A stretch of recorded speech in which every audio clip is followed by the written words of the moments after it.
Assalamualaikum warahmatullahi wabarakatuh.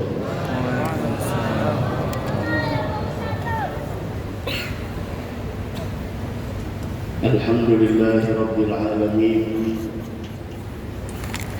wa bihi nasta'inu ala umuri dunya waddin, wa la hawla wa la quwwata illa billahil aliyyil azim. Sama-sama yang kita hormati dan yang kita muliakan para habaib, wabil khusus Al-Habib Abdul Rahman Al-Habsyi, yang kita doakan semoga senantiasa diberikan panjang umur, sehat afiat. Begitu juga para alim ulama, guru-guru agama dan tokoh agama yang kita doakan mereka semoga senantiasa diberikan pemeliharaan dan kesehatan oleh Allah Subhanahu wa taala.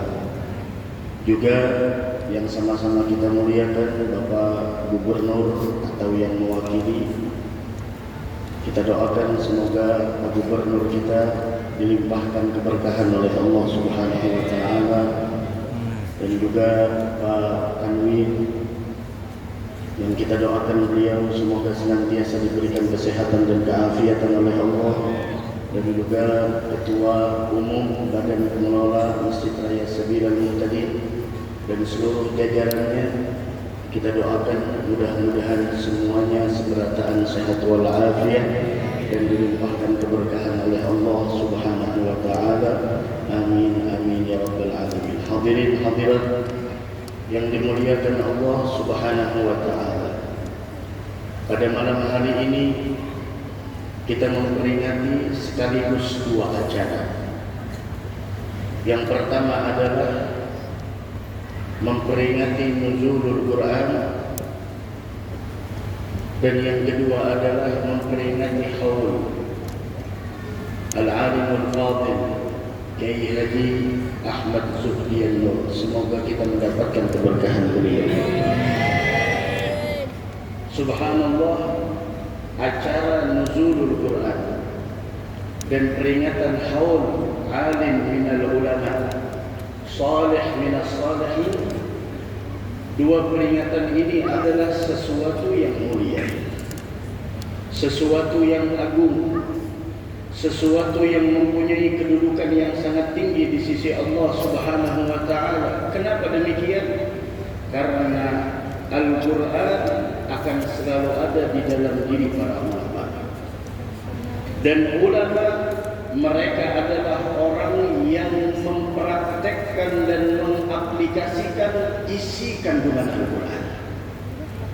Sehingga lihat sahibul Hawliyah almarhum Abah Haji, beliau adalah sosok manusia yang sangat tawadhu.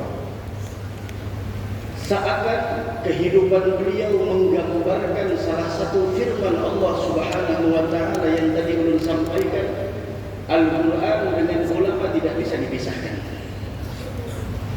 Kenapa demikian? Karena mereka para ulama mengambil ilmu dari guru ke guru, dari guru ke guru, sampai kepada al-muallimul awal, yaitu guru yang pertama, yaitu Nabi kita Muhammad sallallahu alaihi wa ala alihi wa sahbihi wasallam, yang mana semua ilmu yang disampaikan adalah sumbernya dari Al-Quran, yang mana pada malam hari ini kita peringati tentang nuzulul Quran. Sosok sahibul Hawliyah mengingatkan kita tentang firman Allah Subhanahu wa taala yang disebutkan oleh Allah di dalam Al-Quran, wa ibadur rahman alladzina yamshuna 'alal ardi hauna wa idza khatabahumul jahiluna qalu salama walladzina yabituna li rabbihim sujjadan wa qiyama. Allah berfirman di dalam Al-Quran, wa ibadur rahman. Al-Imam Al-Baghawi di dalam tafsirnya Ma'alimut Tanzil, beliau menyebutkan yang dimaksud dengan ibadur rahman yaitu adalah afadilul ibad. Yang dimaksud dengan ibadur rahman adalah hamba-hamba Allah yang mulia, hamba istimewa. Hamba-hamba Allah yang mempunyai kedudukan tinggi di sisi Allah, cirinya bagaimana?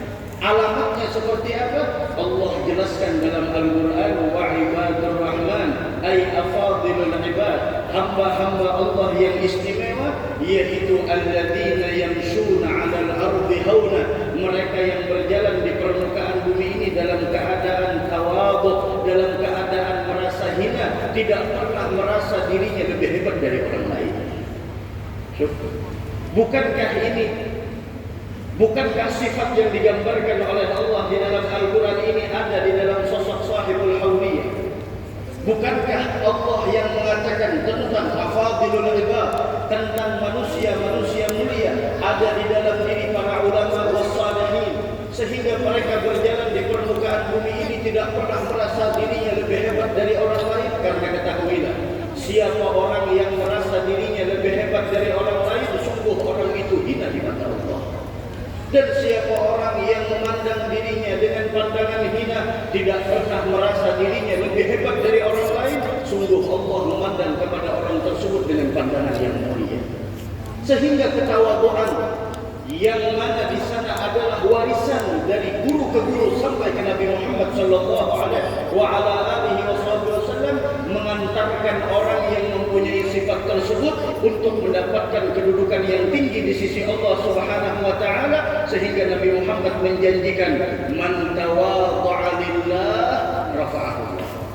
Siapa orang yang benar-benar tawadhu karena Allah, tawadhunya karena Allah, bukan karena pujian, bukan karena sanjungan, bukan karena ingin dipuji oleh orang lain, tidak, tapi dia man tawadha'a lillah rafa'ahu Allah.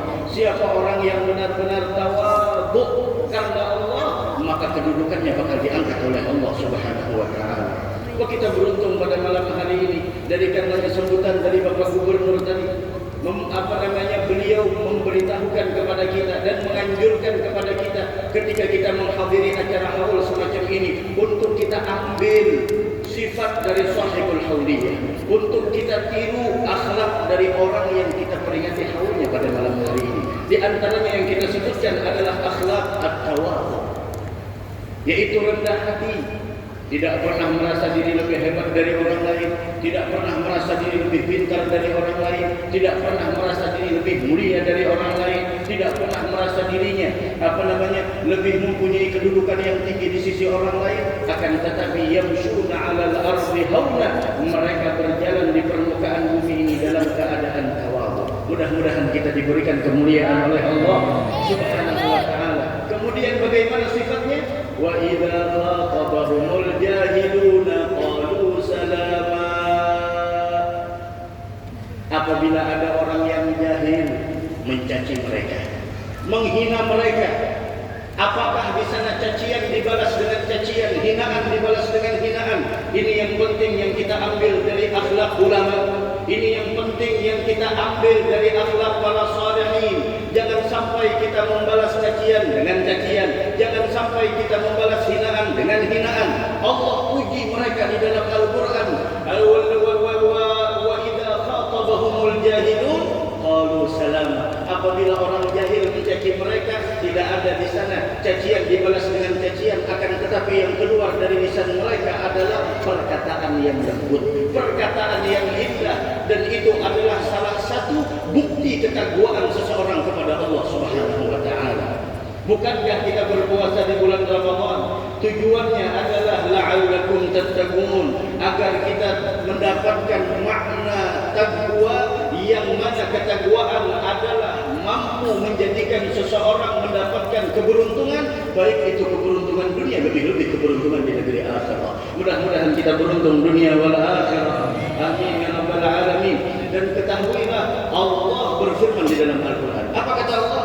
Ya ayyuhalladzina amanu taqullaha wa qulu qawlan sadida. Wahai orang-orang yang beriman, takwalah kalian kepada Allah.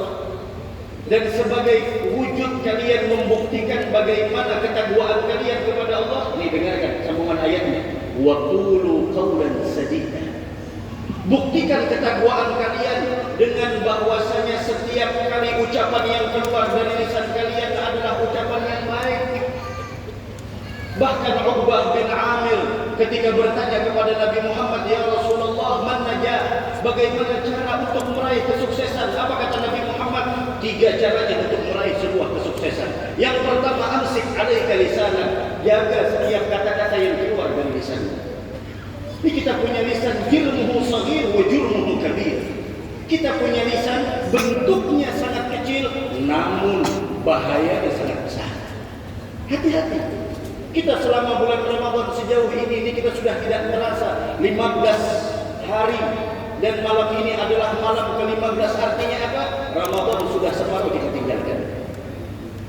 Coba kita introspeksi di dalam diri kita masing-masing. Pengaruh apa yang kita dapatkan sepanjang bulan suci Ramadan? Puasa di bulan Ramadan bukan hanya menahan lapar dan haus, akan tetapi bagaimana kita punya lisan. Bukan hanya sekedar kita punya lisan, bagaimana tulisan kita di media sosial. Jangan sampai orang yang setelah keluar dari bulan suci Ramadan terdidik dengan madrasah Ramadan, namun lisannya, perkataannya yang keluar dari lisannya, perkataan yang tidak menggambarkan bahwa orang tersebut terdidik dengan didikan bulan suci Ramadan. Ya ayyuhalladzina amanu taqullaha wa qulu qawlan sadida. Hendaklah engkau membuktikan ketakwaanmu tersebut, ucapanmu jaga. Bahkan tadi untuk meraih keselamatan, ini yang pertama, jaga setiap kali ucapan kita. Yang kedua, untuk meraih keselamatan apa? Wal yas'aka baitak. Hendaklah engkau lebih nyaman ketika engkau tinggal di rumah. Subhanallah, ada orang yang masya Allah tidak nyaman tinggal di rumah. Bawaannya mau keluar rumah, bawaannya mau jalan-jalan, bawaannya mau melihat dunia. Padahal keselamatan ketika kita berada di rumah kita, keselamatan ketika kita mampu mengendalikan keinginan yang menjerumuskan kita ke dalam sebuah kebinasaan. Dan yang terakhir, untuk meraih keberuntungan, yaitu adalah yang terakhir, wabki ala khati'atik, yaitu tangisilah kesalahanmu. Sekarang 15 hari sudah kita berada di bulan suci Ramadan. Pernahkah air mata kita membasahi pipi kita? Dengan apa yang telah kita lalui di bulan suci Ramadan? Orang-orang dahulu, kalau setiap hari bulan suci Ramadan yang mereka lalui, mereka terus introspeksi, padahal ibadah mereka maksimal.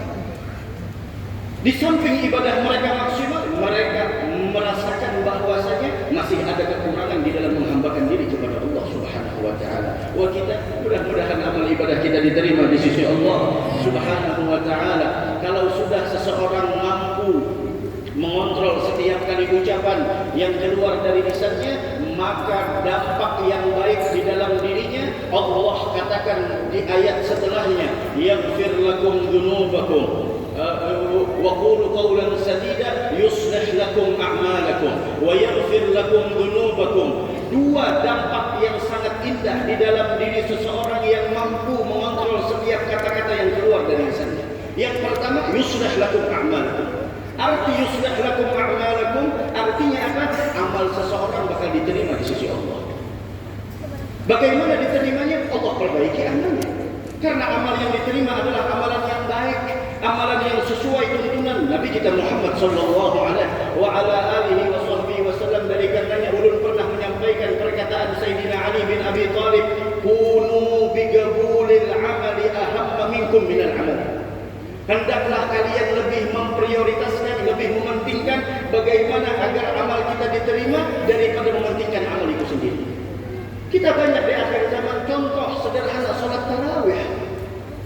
Jangan hanya mementingkan jam berapa selesai. Di atas setengah 9 kalah.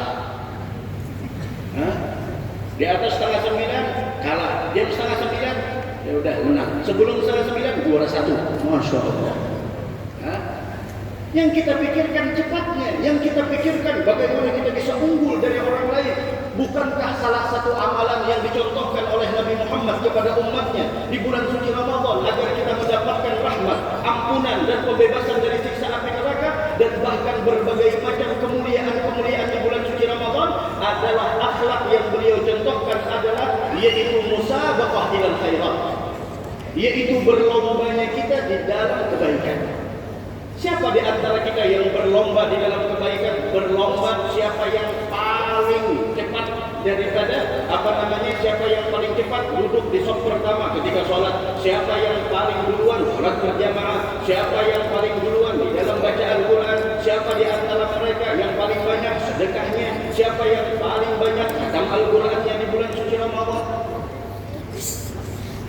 Karena sesungguhnya Nabi kita Muhammad sallallahu alaihi wasallam dan para sahabat mencontohkan itu semua agar kita tiru, agar kita jadikan sebuah pembelajaran, dan agar kita mendapatkan berbagai macam kemuliaan-kemuliaan yang terkandung di dalam bulan suci Ramadan ini. Mudah-mudahan Allah muliakan kita dunia wal akhirah. Yuslih lakum a'malakum. Dampak yang kedua, wa yaghfir lakum dzunubakum. Allah ampuni dosa kalian. Wa may yuti'illah wa rasulahu faqad faza fawzan 'azima. Siapa orang yang taat kepada Allah dan taat kepada Rasulnya, sungguh dia mendapatkan keberuntungan yang sangat agung dan mulia. Dan ini juga tergambar di dalam sosok Sahibul Hauliyah dan ulama-ulama kita yang telah mendahului kita lainnya. Terakhir, ketika kita mengenang Sahibul Hauliyah, almarhum Abah Haji, dari setiap kali ceramah beliau, mungkin bisa diulang, mungkin bisa dilihat di YouTube, subhanallah. Kalau kita renungkan setiap kali penyampaian beliau di dalam tausiahnya, di dalam pengajiannya, bisa kita simpulkan. Apa itu? Yang kita simpulkan adalah beliau lebih menekankan untuk memprioritaskan akhirat daripada dunia. Dan itu sesuai dengan konsep Al-Quran. Dan itu sesuai dengan tuntunan Al-Quran. Karena sesungguhnya ketahuilah, siapa orang yang berpegang dengan Al-Quran, siapa orang yang menjalani hidup dengan mematuhi konsep Al-Quran, maka dia akan mendapatkan sebuah kesuksesan. Namun siapa orang yang berjalan di dalam kehidupannya berpaling dari arahan Al-Quran, berpaling dari konsep Al-Quran, bukan keberuntungan yang dia dapatkan, tapi kebinasaan yang akan dia rasakan. Yang beliau sampaikan selalu, kalau masalah dunia jangan terlalu sedih, urusan akhirat baru, urusan dunia jangan terlalu galau, urusan akhirat baru kita pikirkan. Seakan-akan beliau di sana memberikan kepada kita sebuah pencerahan. Di dunia jangan terlalu kita mementingkannya. Kenapa? Karena jangan terlalu kita serius dan jangan sampai kita menguras pikiran kita kepada sesuatu yang kita telah dijamin oleh Allah. Akan tetapi yang harus kita cemaskan, yang harus kita khawatirkan, sesuatu yang masih belum dijamin oleh Allah. Apa yang dijamin oleh Allah? Rizki di dunia telah dijamin oleh Allah. Apa yang masih belum dijamin oleh Allah? Keadaan kita besok di hari kiamat bagaimana? Apakah ada yang tahu bagaimana keadaan kita besok di hari kiamat? Dari karenanya, apa yang beliau sampaikan sesuai dengan apa yang telah dikatakan oleh Allah di dalam Al-Quran. Allah berfirman, dan ini penutup daripada pertemuan kita pada malam hari ini. Allah berfirman, innal ladzina la yarjuna liqa'ana wa radu bil hayatid dunya wa tma'annu biha wal ladzina hum an ayatina ghafilun ulaika ma'wahum an-nar bima kanu yaksibun. Sesungguhnya orang-orang yang tidak mempunyai rasa takut kepada Allah, sesungguhnya orang-orang yang tidak mengharapkan perjumpaan dengan Allah, tafsirnya mengatakan mereka yang tidak pernah mengharapkan pahala dari Allah, tidak pernah takut atas sebuah siksaan yang Allah siapkan bagi orang-orang yang melanggar segala aturannya. Wal waradu bil hayatid dunya, dan mereka selalu di sana puas dengan apa yang mereka dapatkan dari urusan dunia. Ini yang kedua. Yang pertama tadi apa? Mereka hidup seakan-akan tidak ada akhirat. Padahal hidup kita setelah kehidupan dunia ini pasti ada kehidupan yang abadi. Setelah kehidupan yang sementara ini pasti akan ada bertanggungjawab. Innal ladzina la yarjuna wa radu bil hayatid dunya. Malah mereka bersenang-senang, berpoya-poya dengan dunia. Wa tuma'annu biha, dan mereka merasa tentram hidup di dunia. Orang kalau sudah merasa tentram hidup di dunia, dia bakal lalai di dalam mempersiapkan bekal untuk setelah kematian. Wa tuma'annu biha wal ladzina hum an ayatina ghafilun, dan kata Allah Subhanahu wa taala, dan orang-orang yang lalai dari tanda kebesaran kami. Maksudnya apa tanda kebesaran Allah? Ulama tafsir mengatakan Yang dimaksud dengan walladzina hum an ayatina ghafilun, mereka yang lalai dari tanda kebesaran kami, maksudnya adalah mereka yang lalai dari ajarannya Nabi Muhammad. Mereka yang lalai dari ajarannya Nabi Muhammad sallallahu alaihi wa ala alihi wasallam, walladzina hum an ayatina ghafilun, dan mereka yang lalai dari ajarannya Nabi Muhammad, menyimpang dari arahan Nabi Muhammad, tidak mengikuti petunjuk Nabi Muhammad, walladzina hum an ayatina ghafilun, ulaika ma'wahumun nar. Satu jawaban mereka tersebut.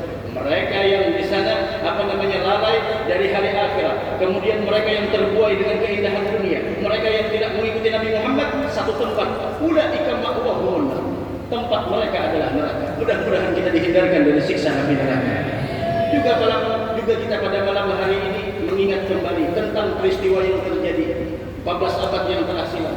Dan seperti malam hari inilah Nabi kita Muhammad keluar dari Madinah menuju ke mana? Menuju ke Badar. 17 Ramadan bukan hanya nuzulul Quran, tapi peringatan yang sangat mulia adalah perang Badar. Perang pertama yang terjadi di dalam agama Islam, bagaimana Nabi Muhammad yang jumlahnya pada saat itu hanya sedikit, 313, tidak lebih daripada itu. Dan bagaimana di sana jumlahnya orang kufar Quraisy, rombongan Abu Jahal 1000 lebih dengan sebuah pasukan yang sangat banyak dan kemudian alat perlengkapan militer yang sangat lengkap. Akan tetapi kemenangan pada saat itu berpihak kepada siapa? Kepada kaum muslim. Bagaimana pada saat itu Abu Jahal di malam 17 Ramadan? Apa yang dilakukan Abu Jahal? Tahu apa yang dilakukan Abu Jahal malam 17 Ramadan? Malam Badar, besok terjadi perang Badar, para muslimin mereka melihat sebuah pemandangan yang sangat luar biasa. Kenapa? Musuh jauh lebih banyak dari mereka. Tapi subhanallah, malam Badar mereka tertidur pulas pada malam tersebut. Padahal orang biasanya kalau ketakutan pada bawah guring. Ketakutan yang semalam pada bawah guring, behereng kanan, behereng kiri, kada bawah guring. Tapi mereka para ahli Badar, mereka mampu mengantuk pada malam itu. Dan Abu Jahal dengan kesombongannya, tahu apa yang dilakukan Abu Jahal? Abu Jahal pada malam itu menyembelih onta. Terus perempuan joget. Terus Abu Jahal minum khamar. Masya Allah, pesta agar seluruh penduduk negara-negara Arab mengetahui bagaimana di sana kejayaan kita. Mereka sombong. Dan tradisi yang semacam itu masih dilestarikan oleh keturunan Abu Jahal di akhir zaman. Malam-malam, Masya Allah, resepsi, mereka joget, perempuan, Masya Allah, Abu Jahal wa Ummu Jahal. Abu Jahal wa Ummu Jahal. Kenapa? Karena yang joget adalah perempuan Ummu Jahal. Bulan Safar ada wanita pemandangan. Kenapa? Bulan sial. Terus resepsinya kapan? Bulan Rabiul Awal. Bulan baik, bulan mulia. Acaranya apa? Oh, perempuan buka aurat. Masya Allah. Kedua belah dari kedua belah orang tua mulai joget dua-duanya, seakan-akan tidak tahu malu dengan umur yang telah mereka jalani. Dari mana keberkahan dari kedua belah mempelai? Dari mana keberkahan dari dua pasangan pengantin yang apabila acara resepsi pernikahan di dalamnya menyakiti perasaan Nabi Muhammad SAW? Harus kita pikirkan, ratusan juta habis sewa gedung, sewa hotel, ratusan, 300, 500 juta habis, akan tetapi tidak membanggakan di hadapan Nabi Muhammad SAW. Dan yang cerita unik pada 17 Ramadan, jam berapa? Belum tadi berjanji 15 menit tadi. Sedikit lagi. Cerita unik di peperangan Badar. Nabi Muhammad berada di kemahnya. Yang keluar dari lisan Nabi Muhammad ini perlu tahu. Yang keluar dari lisan Nabi Muhammad apa di hari 17 Ramadan? Ya Hayyu ya Qayyum. Beliau mengulang itu, ya Hayyu ya Qayyum, ya Hayyu ya Qayyum, ya Hayyu ya Qayyum. Sayyidina Abu Bakar As-Siddiq melihat Nabi Muhammad berdoa dengan mengangkat tangannya semacam ini. Ya Allah, jika engkau musnahkan kelompok kecil ini, maka tidak ada lagi yang menyembahmu di permukaan bumi ini. Maka Sayyidina Abu Bakar ketika melihat Rasulullah berdoa dengan begitu dahsyatnya sampai selendang Nabi Muhammad terjatuh pada saat itu, dirangkul oleh Abu Bakar. Ba'du munasyadatik ya Rasulullah. Cukup ya Rasulullah, Allah bakal menolongmu. ketika peperangan, sebelum peperangan terjadi, ada cerita dari Abdurrahman bin Auf. Abdurrahman bin Auf, beliau bercerita, kata beliau, sebelah kanan dan sebelah kiri saya anak kecil, anak-anak halus benar, anak halus, kayak makan, kayak ini halus benar, anak halus, menarik jubah ujar sedikit, ya am, ujar bahasa kitanya, aman, ada apa? Ujar yang sebelah kanan namanya Mu'ad dan yang sebelah kiri namanya Muawwid. Ujar sebelah kanan, paman, mana garang namanya Abu Jahal. Abu Jahal dulu mencari penalaran. Paman, Abu Jahal mana garang? Apa garang sih? Ulun dengar Abu Jahal ini sangat membenci dan menyakiti Nabi Muhammad. Kenapa dia tidak tahu? Dia adalah orang Ansar, orang Madinah, asli Madinah, tidak tahu siapa itu Abu Jahal, cuma dengar namanya bahwasanya Abu Jahal sangat kurang ajar terhadap Nabi Muhammad. Sehingga dia mencari. Abdurrahman bin Auf mengatakan, untuk apa kau cari Abu Jahal? Hari ini kalau saya berjumpa dengan Abu Jahal, kalau tidak saya yang mati terlebih dahulu, maka dia yang akan saya tumpaskan terlebih dahulu. Ya kau salahnya. Oh jangan kata-kata kata ulun mati, iya nang mati. Oh kau belum habis sehat. Badannya boleh kecil, tapi semangatnya, bagaimana kecemburuannya terhadap Nabi Muhammad sallallahu alaihi wasallam. Dan yang di sebelah kiri Abdurrahman bin Auf mengatakan sama seperti perkataan yang dikatakan oleh orang yang di sebelah kanannya Abdurrahman bin Auf. Sehingga mereka berlomba siapa yang lebih dulu membunuh Abu Jahal. Kata Abdurrahman bin Auf, Abu Jahal, nak Abu Jahal. Tapi lain di ulangan itu Abu Jahal. Abu Jahal, Abu Jahal. Abu Jahal di atas kuda dengan gagahnya, dengan pedangnya. Yang mengelilingi Abu Jahal adalah orang-orang yang mana di sana prajurit Abu Jahal. Tapi anak kecil tersebut kecemburuannya terhadap Nabi Muhammad, dia mengatakan saya tidak terima Abu Jahal kurang ajar terhadap Nabi Muhammad. Pelajaran apa yang kita ambil? Sekarang wahai anak muda, berapa banyak musuh-musuh Nabi Muhammad di rumah kita? Ajaran Yahudi, ajaran Nasrani di dalam handphone kita, tontonan-tontonan yang mengalihkan perhatian kita terhadap Nabi Muhammad. Kenapa tidak ada kecemburuan di dalam hati kita terhadap hal tersebut? Kebiasaan-kebiasaan di rumah kita. Adakah di antara kita yang cemburu terhadap sunnahnya Nabi Muhammad ketika melihat orang makan dan minum dalam keadaan berdiri? Bukankah Nabi Muhammad menganjurkan kita makan dan minum dalam keadaan duduk? Bukan hanya sekadar berdiri dan duduk, tapi ini adalah sunnahnya Nabi Muhammad sallallahu alaihi wasallam. Sampai kapan kita dalam kelalaian? Tuh anak kecil sangat cemburu dengan orang yang menyakiti hati Nabi Muhammad, dengan orang yang berani kurang ajar terhadap Nabi Muhammad. Siapa di antara kita di akhir zaman yang mampu mengatakan mana ajaran, mana kebiasaan, mana tontonan, mana sebuah aplikasi yang melalaikan kita dari Nabi Muhammad? Tumpaskan itu semua. Sehingga pada akhirnya tahu Abu Jahal lumpuh. Siapa yang melumpuhkannya? Itu dua anak kecil.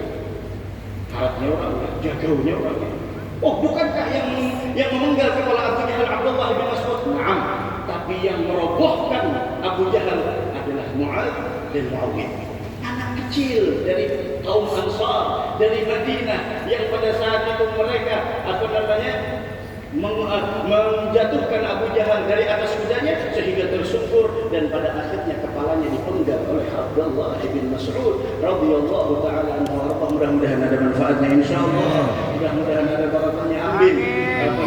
Faidah dan manfaat perkumpulan kita pada malam hari ini. Aplikasikan segala ajaran Al-Quran di dalam kehidupan kita sehari-hari, karena ketahuilah orang yang menjadikan Al-Quran sebagai pedomannya di dalam hidup, maka kehidupannya akan diberikan oleh Allah kehidupan yang barakah, kehidupan yang penuh dengan kebaikan. Dan siapa orang yang berpegang teguh dengan Al-Quran, maka dia akan mendapatkan sebuah kebahagiaan, kesuksesan dan kemenangan dunia wal akhirah. Mudah-mudahan Allah menjadikan kita termasuk orang yang diterima amalnya, dan mudah-mudahan segala para habaib, ulama dan para umara kita, semoga mereka di dalam pemeliharaan dari Allah, dan mudah-mudahan mereka senantiasa dijaga oleh Allah Subhanahu wa taala, dan tidaklah kita bubar dari majelis pada malam hari ini melainkan dosa kita diampuni Allah, hajat kita dikabulkan Allah, keinginan kita diwujudkan oleh Allah, dan semoga kita mendapatkan keberkahan dari Al-Quran والأولياء آمين آمين آمين يا رب العالمين. رب فانفعنا ببركتهم واهدنا الحسنى بحرمتهم وأمتنا في طريقتهم ومعافاة من الفتن. وصلى الله على سيدنا محمد وعلى آله وصحبه وسلم. الحمد لله رب العالمين.